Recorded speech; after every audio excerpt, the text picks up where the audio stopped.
వెన్నెల విషయంలో శంకర్ చేసిన పని తెలిస్తే ఖచ్చితంగా అసహించుకోవాల్సిందే. అంత దారుణమైన పనినైతే చేశాడనమాట. వెన్నెల హల్వాలో తనకు టెంప్ట్ అయ్యేలాగా కొన్ని టాబ్లెట్స్ అయితే కలిపి తీసుకొని వెళ్తుంది.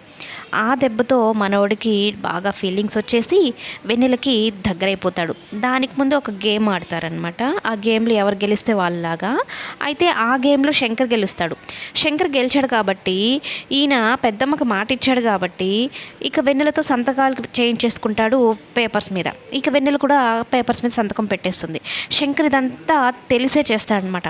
సరే నేను ఎటు మాట ఇచ్చాను కదా తనకి అని ఇక ఆ మత్తులో వెన్నెలకి దగ్గరైపోతాడు. వెన్నెల కూడా శంకర్ని భర్తగా అంగీకరించి భార్యగా దగ్గరైపోతుంది.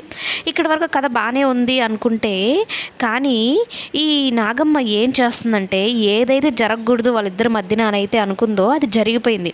సరేలే నాకైతే సంతకం వచ్చింది కదా, ఇక ఈ వెన్నెలతో నాకేం పని, ఈ వెన్నెల నీకు ఇంటికి పంపించేద్దాం అన్నట్టు అనుకుంటుందన్నమాట.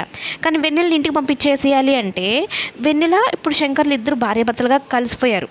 అందుకని వెన్నెలకి వరలక్ష్మికి దిమ్మ తిరిగే ట్విస్ట్ ఇవ్వాలనుకొని శంకర్ని అడ్డం పెట్టుకొని నువ్వు విడాకులు ఇచ్చేసారా వెన్నెలకి అన్నట్టు చెప్తుందనమాట.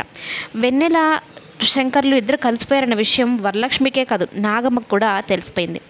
అసలు విషయం తెలియని వెన్నెల ఏం చేస్తుందంటే వరలక్ష్మికి ఫోన్ చేసి మనం అనుకున్నది సాధించామమ్మా, శంకర్ మేమిద్దరం భార్యాభర్తలుగా ఒకటయ్యాము అని చెప్పగానే పాపం తల్లిగా సంతోషించి స్వీట్స్ పట్టుకొని వచ్చి అందరికి పంచుతూ ఉంటుందా.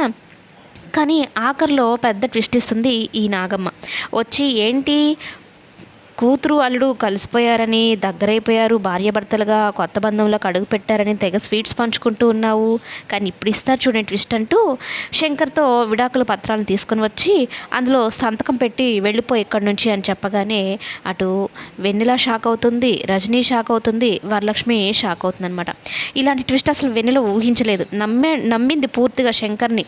అయితే శంకర్ ఇలాంటి పని చేస్తాడని అసలు అనుకోలేదన్నమాట.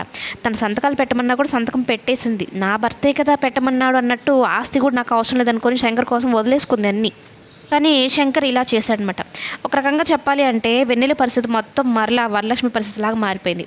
అప్పుడు కూడా అంతే, వాళ్ళిద్దరూ విష్ణు వరలక్ష్మి దగ్గర అయిన తర్వాత కడుపులోకి నలుసు పడే లోపు వాళ్ళిద్దరూ విడిపోవడం జరుగుతుంది. ఇప్పుడు కూడా ఈ శంకర్ వెన్నెల పరిస్థితి కూడా సేమ్ టు సేమ్ అలాంటి సిచ్యువేషన్కి తీసుకొచ్చారనమాట.